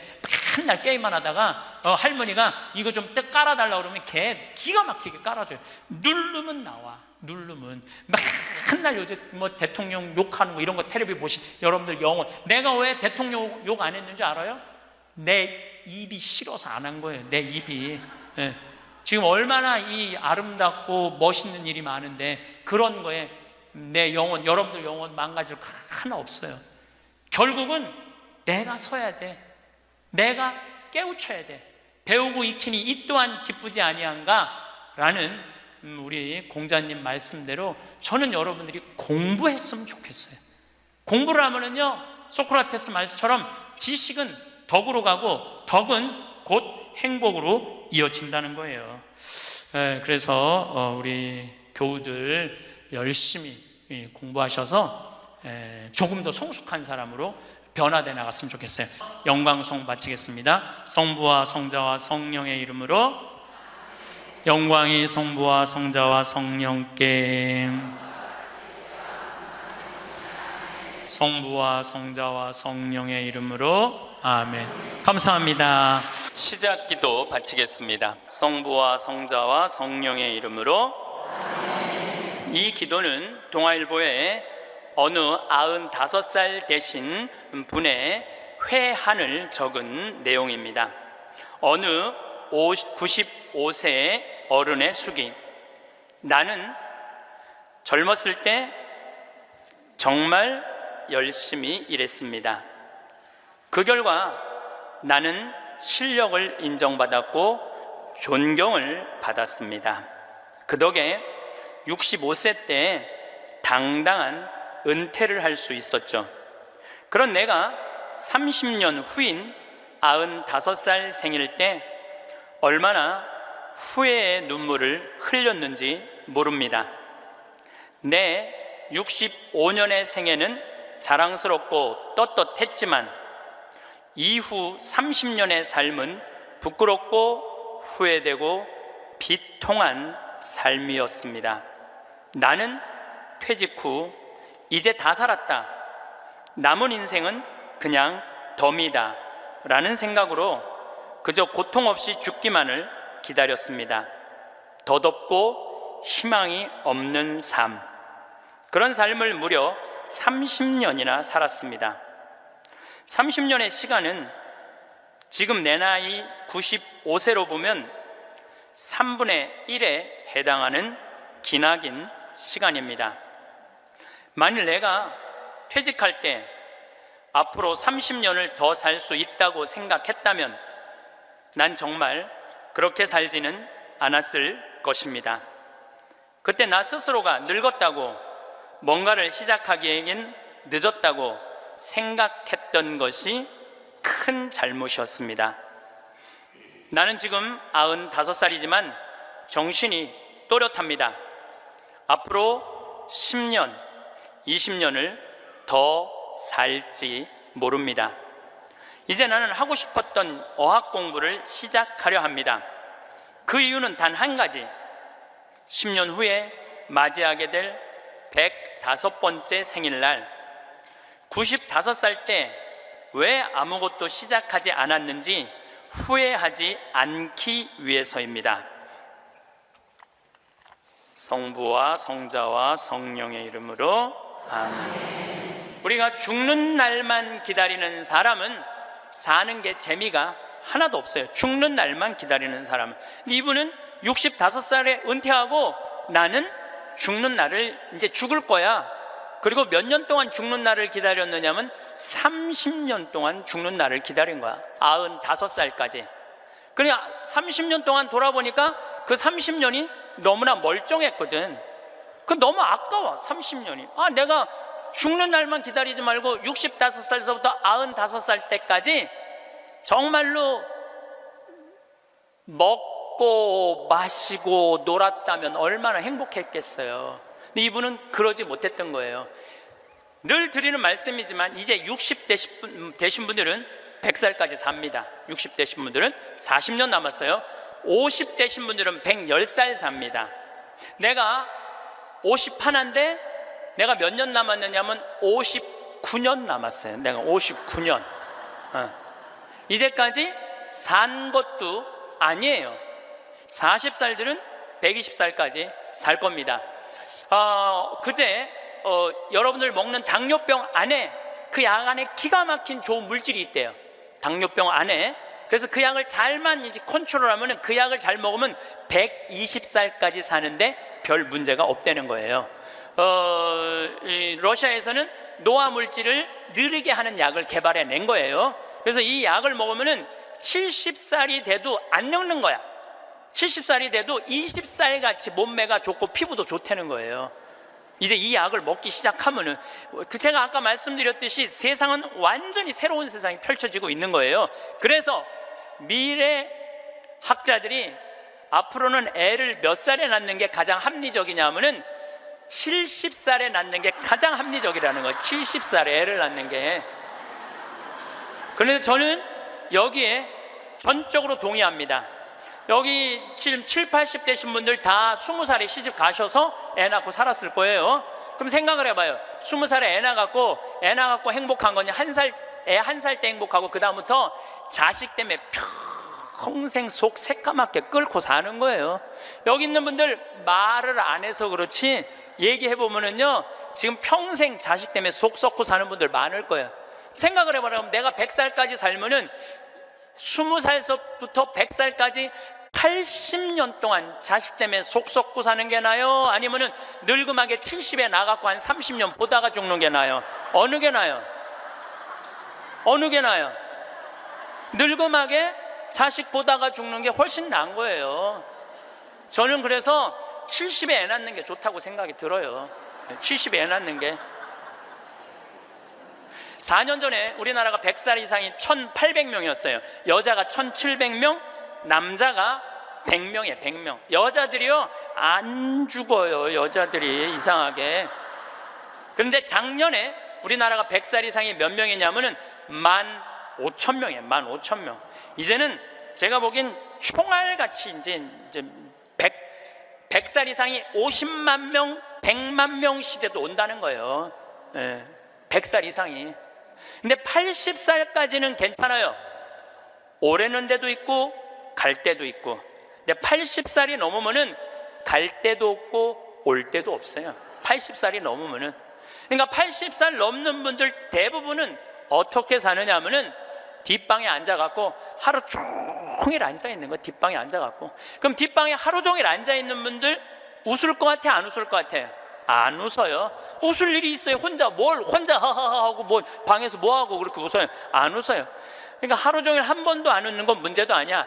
일주일 내내 한 번도 안 웃어. 일주일 내내 한 번도 안 웃는 건 문제도 아니야. 80살에서부터 90살까지 10년 동안 한 번도 안 웃고 사는 할머니들 많아요. 그런 할머니들은 90살 때 보면 얼굴이 어떤 줄 알아요? 이러고 산다니까. 그러면은 80살 넘어서서 웃고 살려면 어떻게 해야 되느냐? 해만 뜨면 집을 나가야 돼요. 해만 뜨면 집을 나가야 돼요. 해만 뜨면 집을 나가서 경복궁을 가든 덕수궁을 가든 창덕궁을 가든 온양온천을 가든 파리를 가든 뉴욕을 가든 어디야 이 이스라엘을 가든 돌아다녀야 돼. 이렇게 돌아다닐 수 있을 때까지 돌아다니는 할머니들은 죽을 때 어떻게 죽는지 알아요? 지쳐서 죽는다니까. 지쳐서. 95살 때쯤에 나는 힘들어서 도저히 못 살겠다, 나는 이제 죽어야 되겠다 라고 지쳐서 죽는다니까. 죽을 땐 지쳐서 죽어야 돼요. 근데 어떤 분이 자기도 미치냐면 자식도 미치게 하는 분이 어떤 분이냐면은 80살에서부터 90살까지 돈 쓰는 거 무서워갖고 한 번도 바깥에 안 나가는 사람들. 이런 사람들은 10년 동안 안 움직이면요 허벅지에 뼈밖에 없어요. 근육이 하나도 없어요. 이분들은 90살에 할 수 있는 일은 딱 한 가지예요. 누워서 똥오줌 싸는 거예요. 90살에 똥오줌을 싸기 시작하면요 삶의 질은 완전히 바닥으로 떨어지는 거예요. 싸는 본인도 힘들고 치는 자식들도 힘든 거예요. 생각을 해봐요. 여러분들, 90살이 싸는 똥이랑 1살이 싸는 똥이 같아? 이건 달라요. 1살이 싸는 똥은 향이라도 나지. 향이라도 나요. 90살이 싸는 똥은 서로 못 견디는 거예요. 여러분들이 자식한테 줄 수 있는 최고의 선물은 뭔 줄 아세요? 내 발로 마지막까지 화장실 가 주는 게 자식한테 줄 수 있는 마지막 선물이에요. 그러려면 어떻게 해야 돼? 나가야 돼. 무조건 돌아다녀야 돼요. 무슨 돈으로? 집 잡혀서 돌아다녀요. 집 잡혀서 돌아다니세요. 자식한테 물려줄 생각하지 말고. 여러분들이 만약에 70살에 다 살았다고 생각하고 자식들한테 재산을 물려주는 순간 여러분들은 자식 잃어버리고 재산 잃어버리고 인생 잃어버리는 거예요. 여러분들 70살에 자식들한테 재산 주면은 자식이 계속 찾아오고 용돈 주고 찾아와요, 안 찾아와요? 용돈도 안 주고요, 찾아오지도 않아요. 그래서 이번 10월 2일 날 노인의 날 무슨 법이 발효가 됐느냐면 불효자 방지법이 발의가 됐어요. 불효자 방지법. 불효자 방지법이 뭐냐면은 내가 재산 주고 다 줬는데, 집도 줬는데 자식이 용돈도 안 주고 찾아오지도 않으면은 내가 준 재산, 내가 준 집을 다시 찾아올 수 있는 법 아니에요. 예, 그냥 다시 찾아올 수 있는 건, 넌 용돈도 안 주고 나 책임도 안 지니까 원래 내 자산이니까 내 다시 갖고 올게. 그런데 70살이 넘어서 법원에 다시 준 재산 찾아오겠다고 법원에 소송 걸 수 있는 할머니들이 몇 명이나 될 것 같아요? 그냥 참고 사는 거예요. 참고, 속은 새카맣게 참고 사는 거야. 그러니까 가만히 보니까 만만한 게 나야, 나.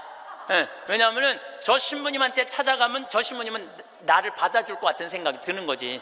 그러니까 나한테 70살 넘은 분들이요 전화해갖고요, 신부님 사정 얘기 다 해요. 나 자식들한테 재산 주고 다 줬는데 자식들 박사 사업하고 잘 사는데 나 찾아오지도 않는다고. 그런데 나 너무 멀쩡하다고, 나 아직도 건강하다고, 나 평창에 가고 설거지도 할 수 있고 빨래도 할 수 있고 다 할 수 있다는 거예요. 청소도 할 수 있고. 그래서 나 신부님하고 같이 살고 싶다는 그런 분들 많아. 요즘 나하고 살자는 여자가 너무 많아.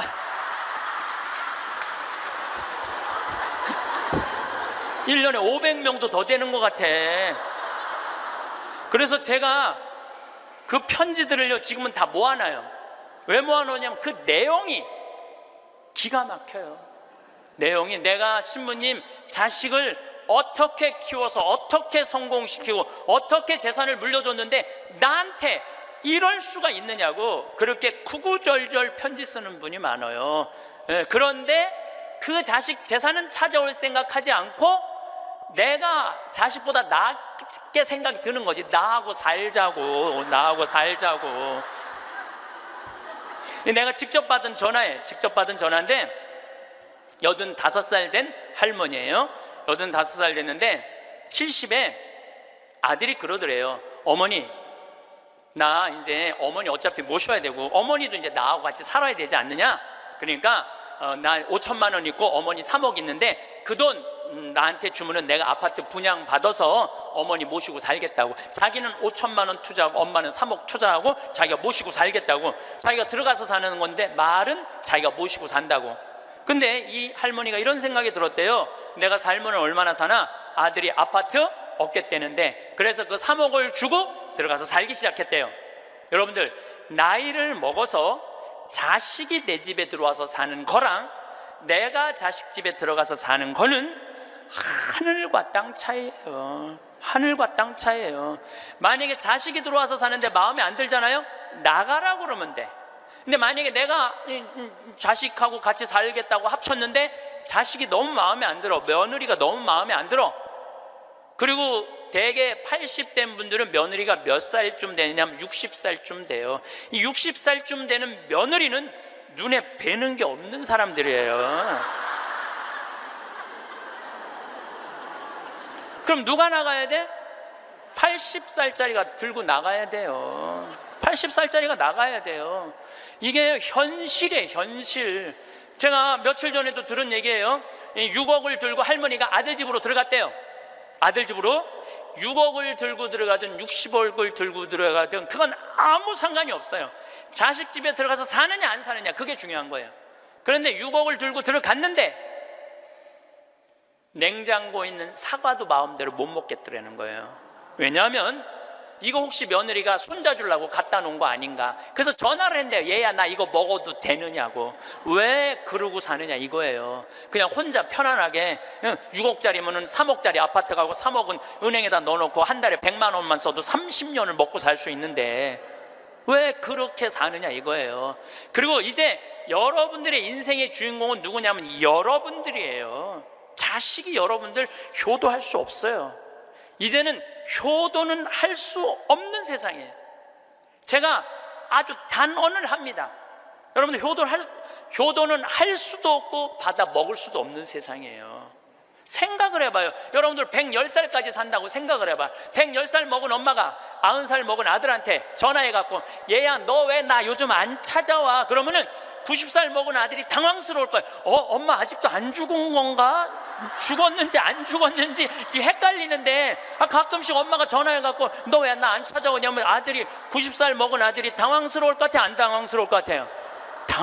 살았는지 죽었는지도 몰라요. 90살 된 아들은. 막말로 여기 계신 분들 지금 8, 90 된 어머니 하루에 몇 번 생각해요? 떨어져 살면은 일주일에 한 번도 생각 안 할 때도 많을 거예요. 일주일에 한 번도. 근데 엄마는 오로지 자식만 생각하는 거야. 왜? 자기 인생을 살 줄 몰라서 그러는 거예요. 자아실현이 뭔지 몰라서 그런 거예요. 자아실현. 자기 인생을 산 사람은 자식이 있든 없든, 자식이 찾아오든 안 찾아오든 아무 상관없이 자기 인생을 살아요.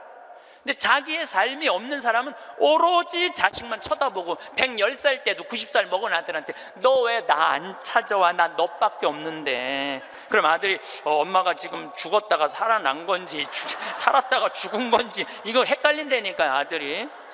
이제는 효도는 없는 시대, 효도는 없는 시대예요. 그러니까 이제 85 된 분이 70살 때 들어가서 아들하고 살기 시작했대요. 근데 75이 돼도 안 죽고 80이 돼도 안 죽더래. 근데 나이를 먹으면 먹을수록 여러분들 돈이 더 필요해요. 돈이 더 필요해. 나이를 먹으면 먹을수록. 그래갖고 83살에 아들한테 500만 원만 달라고 그랬대요. 왜냐하면 3억을 줬으니까 500만 원을 달라고 그럴 자격이 있는 거죠. 근데 그때부터 아들이 2년 동안 말을 안 하더래요. 말을 안 하더래요. 저는 아들 편이에요. 생각을 해봐요, 여러분들. 이 아들은 엄마하고만 살아요?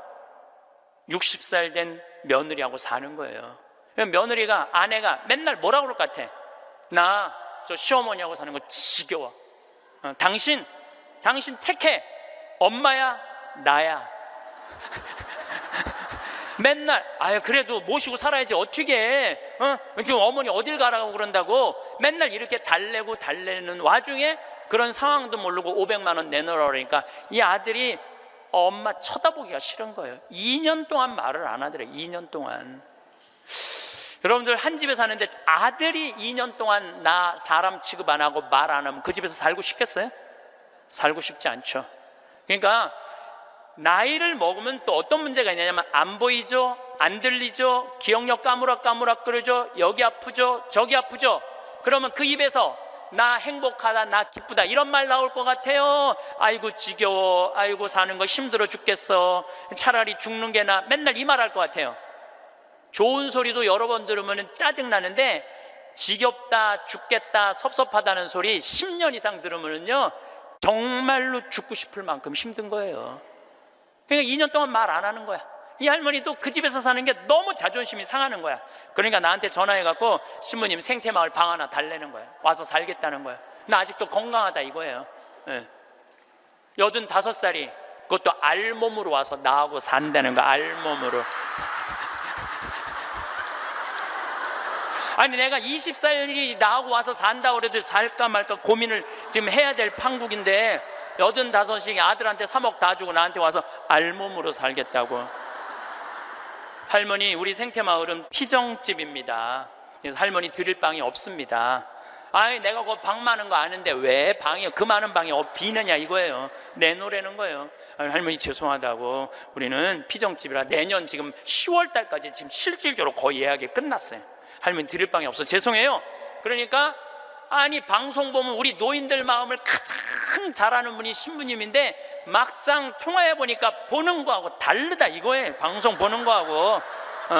그래서 이 할머니가 마지막 전화기를 내려놓으면서 나한테 한 방을 먹이더라고. 뭐라고 그러냐면은 전화 막상 해보니까 신부님이나 내 아들이나 다를 바 하나도 없다고, 똑같다고.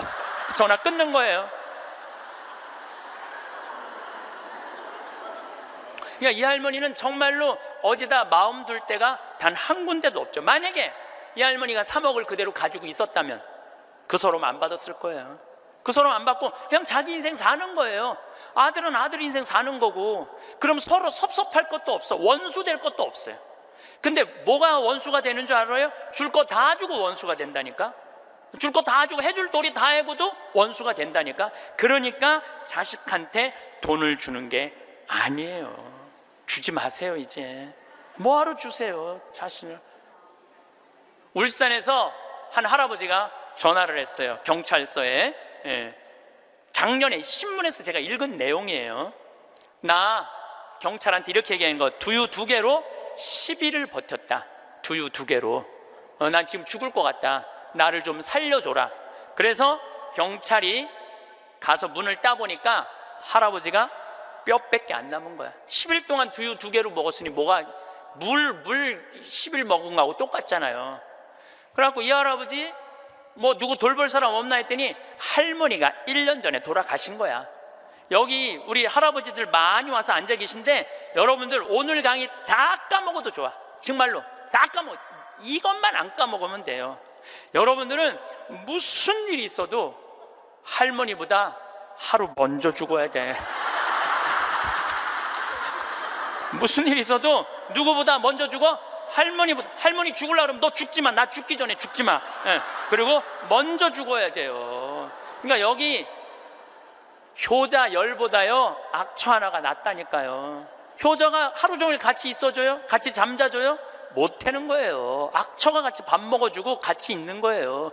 그러니까 여기 오늘 할아버지들은 제발 할머니들 가슴 아픈 일 하지 마세요. 그냥 마누라가 시키는 대로 하고 사세요. 머리 깎으라고 그러면 가서 머리 깎고, 목욕하라면 목욕하고, 내복 추우니까 내복 입으라면 내복 입고, 내복 벗으라면 벗고, 시키는 대로 하고 사세요. 시키는 대로. 근데 이 할머니가 1년 전에 돌아가신 거예요. 어떤 금술 좋은 할머니하고 할아버지하고 한 집에 살았어요. 근데 그날 오후 따라 할머니하고 할아버지하고 목욕을 깨끗하게 했어, 둘이서. 그리고 저녁을 맛있게 차려 먹었어. 그래서 저녁에 침대에 누웠는데 할머니가 옛날 생각이 나는 거야.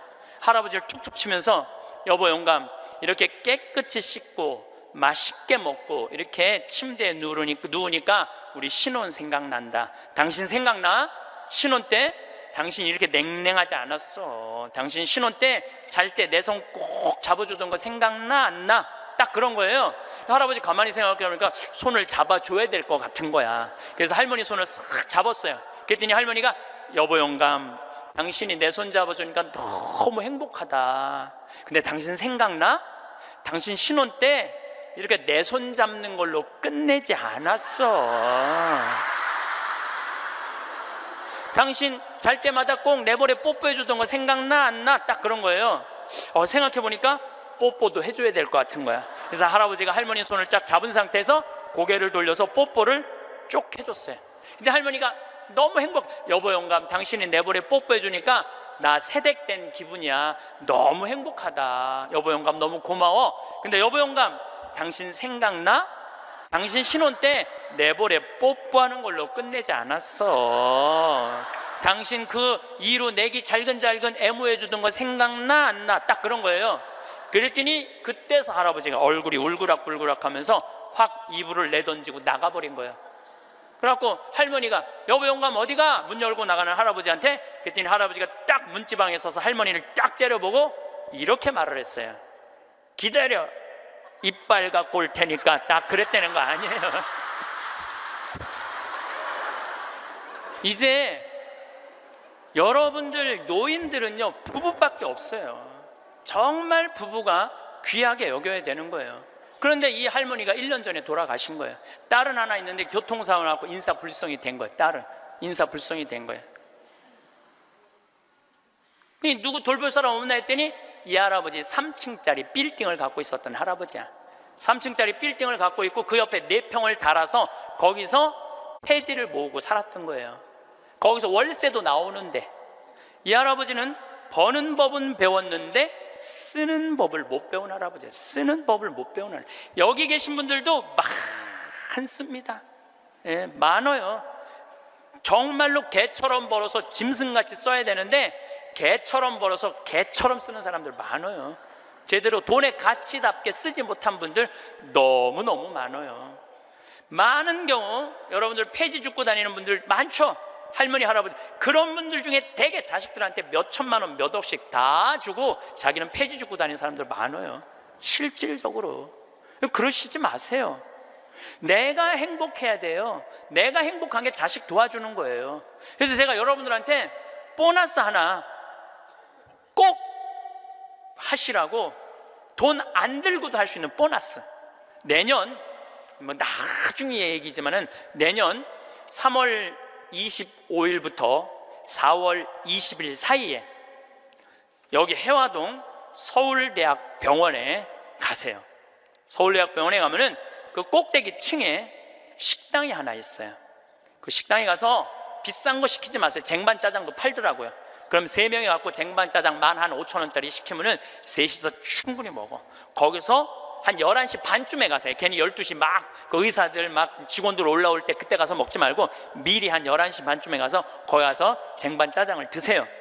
왜 거기서 쟁반짜장을 먹으라고 말씀드리느냐 하면은 거기서 보이는 경치가 경복궁, 창덕궁, 창경궁, 비원, 청와대까지 다 보이는데 막 새순이 막 돋아날 때 그 경치가요 너무 멋있어요. 나도 서울대병원에 이제 1년에 한 번씩 강의를 가는데 거기서 식사 대접을 받았는데 거기서 밥을 먹는데 이렇게 내려다 보니까요 조선 27대 왕 부럽지 않더라고요. 거기서 아니 어떤 왕이 거기서 내려다보고 왕궁을 내려다보고 밥을 먹는 사람이 어디 있어. 꼭 기억하셨다가 내년에는 돈 드는 게 아니야. 그냥 전철 타고 가서 그냥 들고 올라가서 몸빼바지 입지 말고 그날은 좀 럭셔리하게 입고, 예, 그날은 좀 럭셔리하게 입고 내려다 보세요. 얼마나 아름다운가. 조선의 왕궁이 얼마나 멋있는가. 돈 안 들고도 볼 수 있는가. 정말 그런 데가 없어 세상에. 그런 데 가세요. 그리고 우리나라는 그렇게 멋있는 데가 너무 많아요. 너무 많아요. 돈 많이 안 들고도 하루에 그저 5,000원, 10,000원만 들고 여기 춘천 막 벚꽃 필 때 전철 타고 춘천만 갔다 와도 얼마나 멋있어요. 나중에 하지 말고 제발 무슨 돈으로 집 잡혀서 나중에 하지 말고 제발 그렇게 좀 다녀오세요. 저는 이번에 남이섬을 2번을 갔다 왔어요. 남이섬을 2번을 갔다 왔는데 정말 멋있더라고요. 여러분들 내년 봄에 남이섬은 도시락 싸갖고 가도 되더라고. 도시락 이렇게 싸서 뭐 김밥 이렇게 싸갖고 마음 맞는 친구들이랑 갔다가 오세요. 매일 그렇게 다니세요. 그렇게 다녀봤자 하루에 뭐 5,000원, 10,000원 밖에 안 돼. 신부님, 그렇게 다 썼는데 그때도 안 죽으면 어떻게 해요? 걱정하지 마세요. 돈 다 썼는데도 그때도 안 죽으면 국가에서 용돈 20만 2,600원 나온다. 걱정하지 마세요. 그거 받아 쓰면 되죠. 뭘 걱정을 해요. 빚만 안 지면 돼. 근데 빚지는 것도 가만히 보면 나이 먹어서 빚지는 것도 본인이 빚지는 게 아니에요. 다 욕심 때문에 빚지는 거야. 자식 때문에 빚지는 거야. 얼마 전에도 할머니 할아버지들이 뭐 어디 해갖고 뭐 1,700억인가 다 사기로 날린 사람들, 사기만 안 당하면 돼요. 사기 당하는 이유도 여러분들이 다 욕심 때문에 당하는 거. 늙어서 무슨 투자를 해? 그냥 쓰다가 저기 또 돈 떨어지면 국가에서 하면 나오면 되지. 인터넷에 이런 모임도 있대요. 쓰죽해도 있대. 쓰죽해. 쓰다가 죽자. 이런 무슨 투자를 해. 괜히 쓸데없이 조이팔한테 투자해갖고 돈 날리고 그러지 마시고 그냥 맛있는 거 먹고 경치 좋은 데 다니고 그렇게 쓰세요. 제가 10년 전에 53,000원 나올 때 여러분들한테 이렇게 얘기했어요. 앞으로 20만 원 받는 시대가 올 겁니다. 이제 20만 원 나왔죠? 제가 또 말씀드릴게요. 앞으로 10년 후에 여러분들 60만 원에서 70만 원 나와요. 왜? 우리나라하고 경제가 비슷한 나라들은 다 지금 노인연금이 60에서 70만 원 정도 다 나와요. 우리나라하고 경제가 비슷한 나라들은. 우리나라만 안 하고 있는 거예요. 우리나라만 노인들한테도 안 하고 경찰한테도 안 하고 뭐 청소하는 사람들 아주 돈 안 주는 거지. 이거 다 올라와야 돼. 그리고 지금 기업에 있는 돈들 다 내는 세금으로 뺏어갖고 그 돈 힘든 사람들한테 다 나눠줘야지 선진국으로 가요. 선진국으로 가는 길은 그 길밖에 없어요.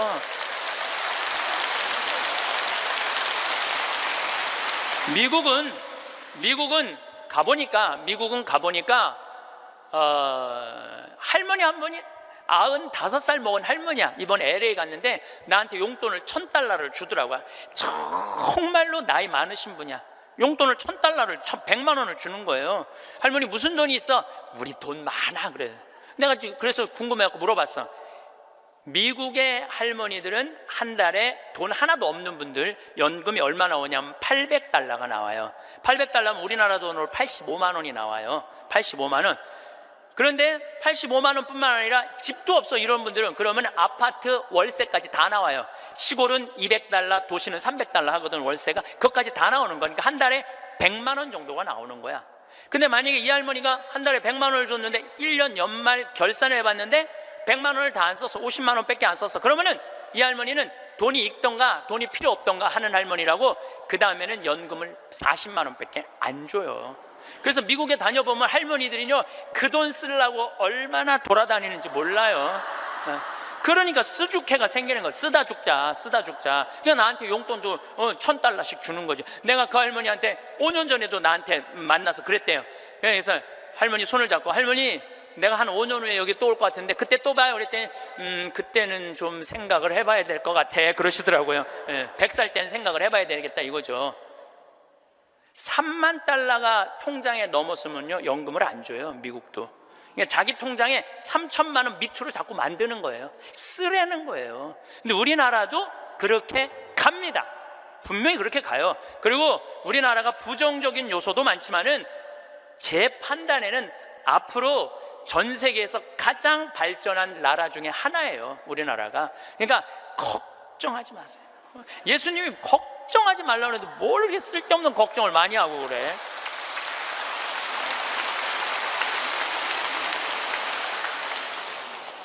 자식한테 재산 물려주지 마시고 여러분들 쓰고 싶은 거 다 쓰세요. 여행 다니고 싶은 거 여행 다니고 먹고 싶은 거 있으면 먹고 없으면은 안 쓰면 되지. 없으면 안 쓰면 돼요. 근데 있는데도 못 쓰는 사람들한테 하는 얘기예요. 있는데도 못 쓰는 못 쓰는 분들한테 하는 얘기예요. 이제는 부모 자식 사이에 효도는 없어요. 아까도 말씀드렸지만 사랑밖에 없어요. 사랑만 남는 거예요. 부모 자식이 어렸을 때 얼마나 사랑했느냐 사랑하지 않느냐에 따라서 늙어서 자식이 찾아오느냐 찾아오지 않느냐가 결정되는 거예요. 나는 우리 어머니 아버지를 참 잘 만났어요. 참 좋은 어머니 좋은 아버지. 그 중에 어머니보다는 아버지를 잘 만난 것 같아요. 아버지를 뭐 어머니도 좋지만 아버지는 그거보다 훨씬 좋아요. 훨씬. 난 어렸을 때 아버지하고 매일 미꾸라지 잡으러 다니고 메뚜기 잡으러 다니고 도토리 밤 주스러 다녔던 기억이 참 많아요. 그리고 시험만 우리는 시험 못 봤다고 혼났던 적이 한 번도 없어.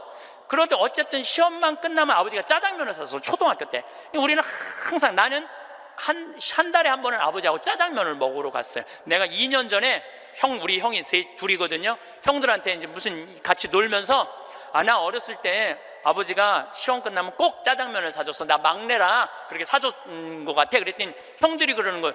너도 먹었냐? 우리도 시험 끝나면 꼭 먹었는데? 그러더라고요. 생각해보니까 열받더라고요. 나는 한 달에 한 번 먹고 아버지는 한 달에 3번씩이나 먹었던가 생각을 해보니까. 그러니까 어렸을 때 미꾸라지도 어떻게 잡았느냐면은 논에 보면 웅덩이 있죠? 옆에 거기 물 다 퍼내. 아버지하고 바가지로 다 퍼내면 그 진흙 안에 미꾸라지 많아. 그럼 그거 탁 잡아다 그 잡는 그 느낌이 얼마나 좋은지 몰라요. 미꾸라지가 진흙을 딱 잡으면은 미꾸라지가 꾸물쭉꾸물쭉하고 막 생기는 거 있잖아요. 우렁도 있고 참 행복한 시절 보냈어요. 그러니까 이제 아버지를 생각하면은 참 마음이 따뜻해요. 아버지를 생각하면. 근데 중학교 3학년 때 내가 옥상에서 밤에 담배를 피고 있는데 어험 소리가 들리더라고. 어험 소리가. 고개를 돌려보니까 아버지 뒷모습이야. 아버지가 내 담배 피는 걸 보고 내려가신 거예요. 너무 미안하더라고요. 왜냐하면 나는 손찌검 한번 하신 적 없는 아버지인데 그 좋은 아버지한테 담배 피는 모습을 중학교 3학년 아들이 보였으니 얼마나 미안해요. 그냥 아버지 쳐다보기가 정말로 얼굴을 들을 수가 없었어요. 근데 아버지가 하루가 지나도 말이 없고 이틀이 지나도 말이 없는 거야. 일주일이 지났는데도 말이 없으신 거예요. 그래서 난 이렇게 생각했어요. 깜깜해서 못 보셨나 보다. 이렇게 생각을 했어요.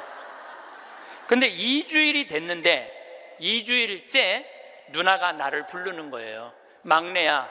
항상 저를 막내라고 불렀거든요. 우리 집에서는. 막내야, 얘기 좀 하자. 그래 얘기해. 그랬더니 너 담배 피니? 그러더라고요. 나 담배 펴. 왜냐하면 그때 제가 중학교 2학년, 3학년, 고등학교 1학년 거의 3년을 학교를 거의 안 다녔거든요. 뭐 여러 가지 몸이 안 좋아갖고 뭐 학교 안 다니니까 할 일이 뭐가 있어? 맨날 그냥 담배나 피고 앉아 있는 거죠. 학교 다니면 담배 필 시간 없지만 학교 안 다니니까 담배 필 시간이 얼마나 많아요. 맨날 담배나 피고 있는데 너 담배 피니? 그래서 나 담배 펴. 그랬더니 아버지가 나한테 얘기하더라. 너 건강도 안 좋은데 담배 끊었으면 좋겠다고. 그러니까 우리 아버지는 아들한테 이 얘기를 하고 싶은데 직접적으로 말하면은 서로 간에 충격이 있을 것 같은 생각을 하신 거예요. 그러니까 나하고 제일 친한 누나한테 얘기를 한 거죠. 그래서 아주 정중한 나한테 부탁을 해 오신 거죠. 그때 내가 받은 아버지에 대한 감동은요, 이거는 지금도 나는 아버지가 세상에서 제일 커요. 아버지가 세상에서 제일 큰 분이에요. 내 인생에 있어서. 그러니까 지금도 한 달에 한 번 아버지를 안 보면은 내가 못 견뎌요. 보고 싶어. 막 보고 싶어요. 그래서 나는 요즘은 뭐 11월, 12월 내 시간이 하나도 없어요. 아버지 만나러 갈 시간이 없어. 그래도 내일은 내가 수원에 강의가 있거든요. 우리 집이 수원이니까 내가 아침에 나오면서 전화했어요. 아버지 같이 밥 먹자고. 그러니까 아버지하고 밥을 먹고 아버지를 쳐다보고 있으면 내가 행복해. 우리 아버지는 나이가 85살이에요. 나는 해가 가면 갈수록 아버지가 더 좋아요. 해가 가면 갈수록. 나 시간 남은 수원 가서 여자 안 만나요. 아버지 만나지. 근데 아버지가 지난 10월 달에 우리 생태마을에 오셔서 산에 가셔서 산삼을 2뿌리를 캐갖고 오셨어요. 아들 준다고, 나 준다고 2뿌리를 캐갖고 오셨어요.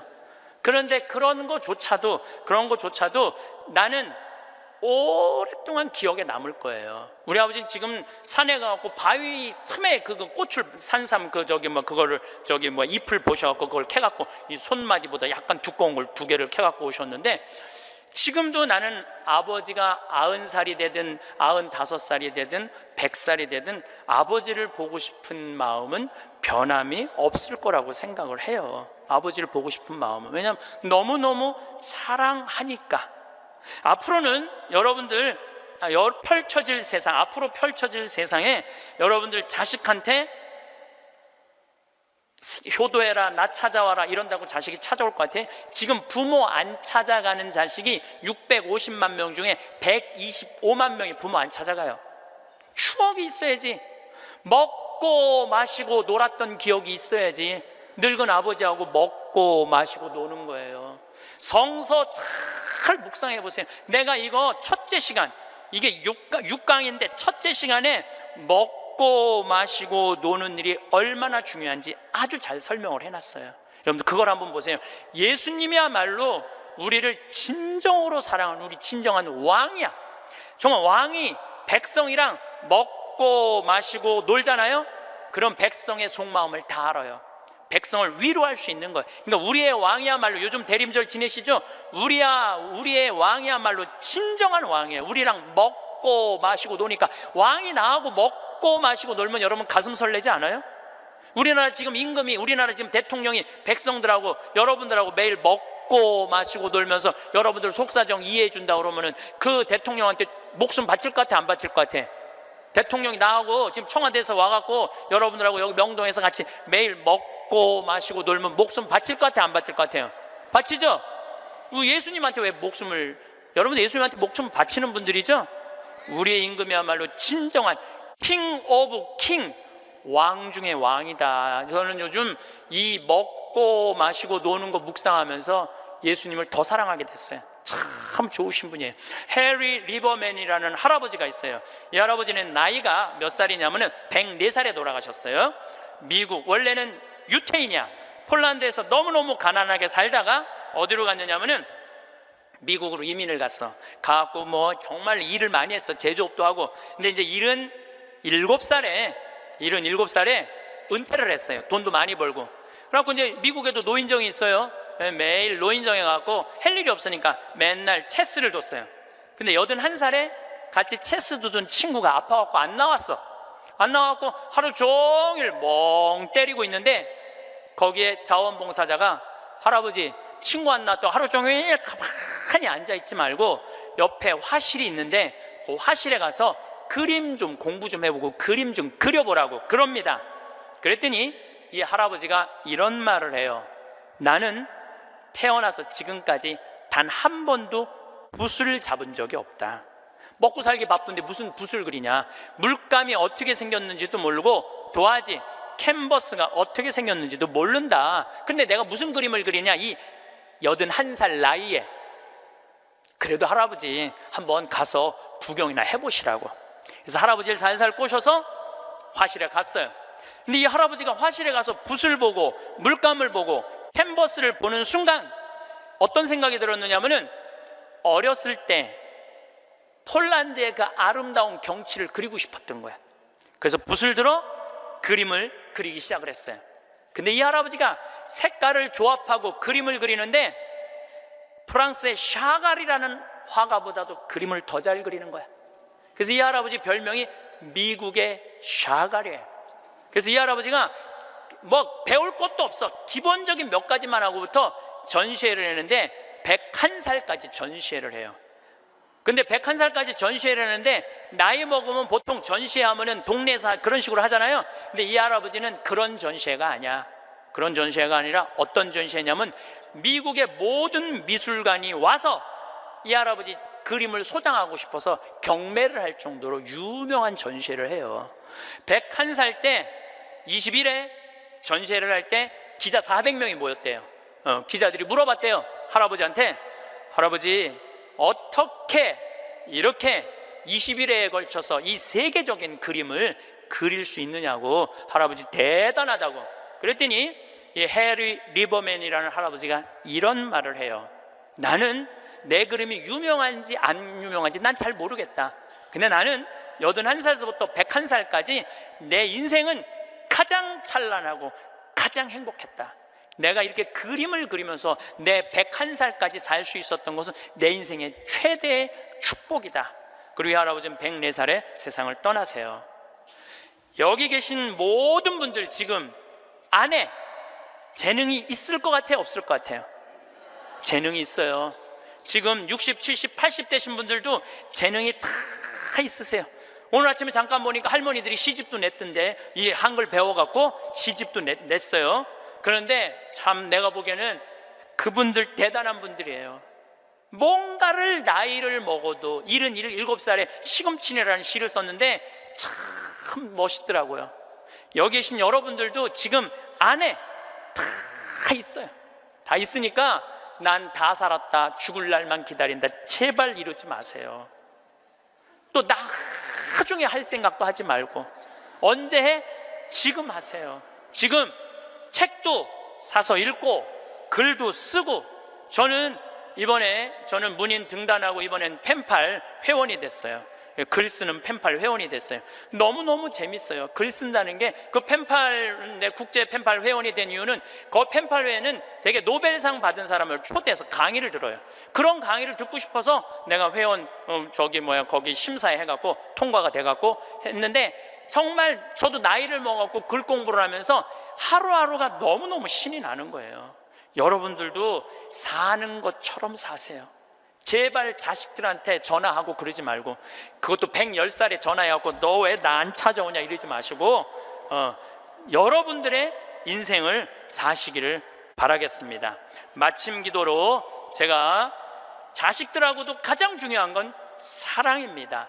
사랑에 관련된 성서 구절로 마침 기도를 바치겠습니다. 성부와 성자와 성령의 이름으로 내가 인간의 여러 언어와 천사의 언어로 말한다 하여도 나에게 사랑이 없으면 나는 요란한 징이나 소란한 꽹과리에 지나지 않습니다. 내가 예언하는 능력이 있고 모든 신비와 지식을 깨닫고 산을 옮길 수 있는 큰 믿음이 있다 하여도 나에게 사랑이 없으면 나는 아무것도 아닙니다. 내가 모든 재산을 나누어 주고 내 몸까지 자랑스레 넘겨준다 하여도 나에게 사랑이 없으면 나에게는 아무 소용이 없습니다. 사랑은 참고 기다립니다. 사랑은 친절합니다.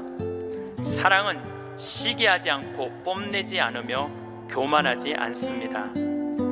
사랑은 무례하지 않고 자기 이익을 추구하지 않으며 성을 내지 않고 앙심을 품지 않습니다.